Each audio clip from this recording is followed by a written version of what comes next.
धनंजय मुंडे हे जर दोषी असतील तर त्यांच्यावर कारवाई होईल, मात्र ते दोषी नाही आहेत म्हणून कारवाई होत नाही असं स्पष्ट निर्देश अजित पवारांनी दिलेत.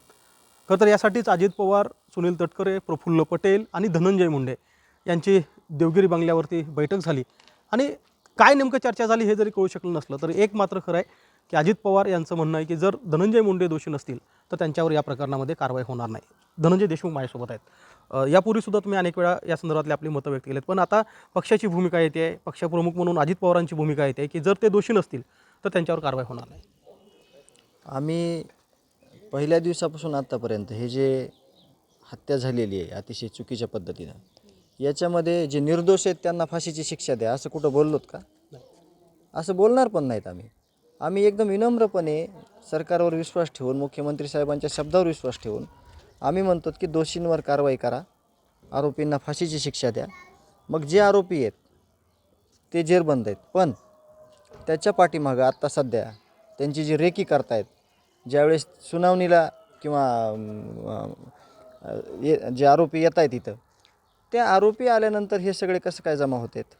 किंवा त्याहीपेक्षा मी स्पष्ट बोलतो, आरोपीला सोडवायला गाड्या, आरोपीच्या भावाची हत्या झाली त्याच्या पाठीमागची गाडी, त्याच्यानंतर फोन कॉल, फोनपेने पैसे पाठवलेले हे सह आरोपी जे आहेत हे उघडपणे CDRवर आलेले आहेत, हे उघडपणे स्पष्ट झालेले आहेत. यांच्यावर कधी कारवाई होणार आहे? हे तयार आहेत ना दुसरी पिढी अजून खराब करायला. जसं की आत्ता कृष्णा आंधळेच्या गावात मित्रांनी जे अशोक मोहितेवर हल्ला केला, असे हल्ले म्हणजे झाल्यानंतर मग ॲक्शन घ्यायचं आहे का? जे कोणी अशा गोष्टीवर बोलत आहेत की दोषी असले तरच मी कारवाई केली जाईल, आम्ही दोषीवरच कारवाई करा म्हणतो. आमची मागणी जर कुठं असली की सरसकट सगळ्यांना आरोपी करा आणि त्यांना फाशी द्या, तर मग आम्हाला बोला. आम्ही म्हणतो आहे की जे दोषी आहेत त्यांना फाशी द्या, आणि ज्यांनी ह्या आरोपीला फरार करण्यात आसरा दिला आहे किंवा पैसे पुरवलेत, या लोकांचं काय करायचं हा प्रश्न आहे. त्या प्रश्नाचं उत्तर आम्हाला अपेक्षित आहे की ह्या लोकांचं काय करायचं. हे वारंवार लोक भगवानगडावर देखील जे लोक आलते ते गुन्हेगारी पार्श्वभूमीचे होते, त्यांचं काय ॲक्शन झाली ते पण कळलं पाहिजे. आणि जर असं सर्रास जर फिरू द्यायचं असेल तर स्पष्ट आम्हाला सांगा, आम्ही आमचा निर्णय घेऊ.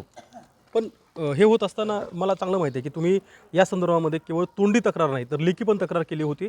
विशेषतः ज्यावेळेस CID बीड शहरामध्ये शहर पोलीस स्टेशनमध्ये बसून काम करत होते त्यावेळी तुमच्याकडं तशी तक्रार पण करण्यात आली होती. मग यात तुम्ही ज्यावेळेस चर्चा करता CIDच्या अधिकाऱ्यासोबत, पोलिसांसोबत, त्यावेळेस चर्चा होत नाही की ज्या व्यक्तींच्या संदर्भात तुमची तक्रार आहे की या लोकांनी यांना सहकार्य केलं होतं आणि त्यावर त्यांची कारवाई करा? मग हाच प्रश्न प्रामुख्यानं ज्याला कुणाला वाटतंय की दोषी नसतील तर कारवाई केली जाणार नाही, गेवराईच्या जेलमध्ये रजई कसं काय पोचतात, त्याचे व्हिडिओ दिलेत, त्याचे CCTV फुटेज दिलेत. केज पोलीस स्टेशनला बिस्लरीचे बॉक्स कसं काय जातात आरोपी आल्यावर, याच्यावर कोणी कारवाई केली आहे का तपास केला आहे का, हे बघणं महत्त्वाचं आहे ना. आणि आम्ही हेच बघा म्हणतो आहे सुरुवातीपासून. हे जर थांबलं तरच गुन्हेगारी थांबणार आहे. ह्या जर एवढ्या मोठ्या गोष्टी जर तुम्ही कानामागं टाकत गेलात तर पुढं काही सापडणार नाही तुम्हाला. असेच म्हणजे गुन्हे होत जातील. यावर प्रामुख्यानं त्यांनी लक्ष केंद्रित करणं गरजेचं आहे. पण या संदर्भातल्या काही लोकांसंदर्भात आम्ही स्वतः CIDच्या अधिकाऱ्यासोबत चर्चा केली, पोलिसासोबत चर्चा केली, पण त्यांचं म्हणणं असं होतं की त्यांचे पुरावे सापडत नाही आहेत. म्हणजे त्यांनी कशा स्वरूपाची मदत केली, त्यांची इन्व्हॉल्वमेंट त्या गुन्ह्यात होती का, तर त्यांचे पुरावे सापडत नाही आहेत म्हणून आम्ही त्यांच्यावर कारवाई केली. त्यांचे CDR आहेत, मग कमीत कमी काय करा, त्यांचे पुरावे नाहीत, ते गुन्हेगार नाहीत, पण त्यांनी मदत करताना तर दिसलेत ना स्पष्ट. मग ते गुन्हेगार तरी कमीत कमी जाहीर करा, त्यांना शिक्षा कोण द्यायचं तर देईल, पण त्यांची जे नाव आहेत अनुक्रमे जाहीर करा.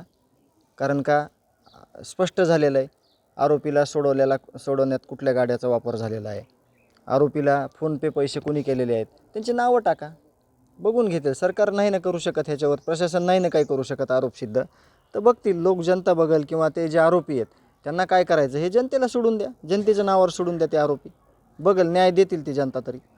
माझा शेवटचा प्रश्न आहे आणि स्पष्ट आहे की धनंजय मुंडे यांच्या राजीनाम्याची मागणी सातत्याने पहिल्या दिवसापासून या प्रकरणामध्ये होते आहे. अनेक वेळा अनेक राजकीय नेत्यांनी, अनेक राजकीय पक्षांच्या प्रमुखांनी या संदर्भात भूमिका व्यक्त केली आहे. तुम्हाला व्यक्तिशः काय वाटतं की धनंजय मुंडे यांचा या प्रकरणामध्ये राजीनामा झाला पाहिजे अथवा त्यांच्यावर कुठली कारवाई झाली पाहिजे किंवा नाही? बालाजी तांदळे हा माजी सरपंच आहे. तो कुणाचा आहे, कुणासाठी काम करतो आहे हे सगळ्या जिल्ह्याला माहिती आहे. तो गेवराई पोलीस स्टेशनला रग घेऊन जातो आरोपीला पांघरायला, थंडी वाजते म्हणून. इकडे केज पोलीस स्टेशनला बिस्लरी घेऊन जातो. हे कोणाचे कार्यकर्ते आहेत? ह्याचं उत्तर मला पहिले द्या आणि मग बाकीच्या नंतरच्या प्रश्नाचे उत्तर मी देतो. ह्या प्रश्नाचं उत्तर मला आज द्या की हे जे लोक आहेत सहकार्य करणारे ह्यांना, हे कुणाचे आहेत, हे कोणी पोचलेले आहेत, ह्यांचं काय स्टेटस आहे, हे मला अगोदर प्रश्नाचं उत्तर द्या. मग मी त्या प्रश्नाचं उत्तर लगेच देऊन टाकतो. आपण बघतोय की धनंजय देशमुख यांनी फार स्पष्ट भूमिका मांडली की धनंजय देशमुख यांचं म्हणणं आहे की धनंजय मुंडे यांच्या संदर्भामध्ये जी काही कारवाई करण्याची मागणी होते आहे त्या संदर्भात आमचं एकच मत आहे की हे जे लोक बाहेर होते, जे आत्ताही कदाचित बाहेर आहेत, ज्यांनी संतोष देशमुख हत्या प्रकरणातील आरोपींना सहकार्य केलं, ते कुणाचे आहेत त्या प्रश्नाचं उत्तर द्या. त्यानंतरच मी यावर स्पष्ट बोलेल. कॅमेरामन प्रमोद जोशीसह गोविंद शेळके, ABP माझा, मसाजोग, बीड. ABP माझा, उघडा डोळे बघा नीट.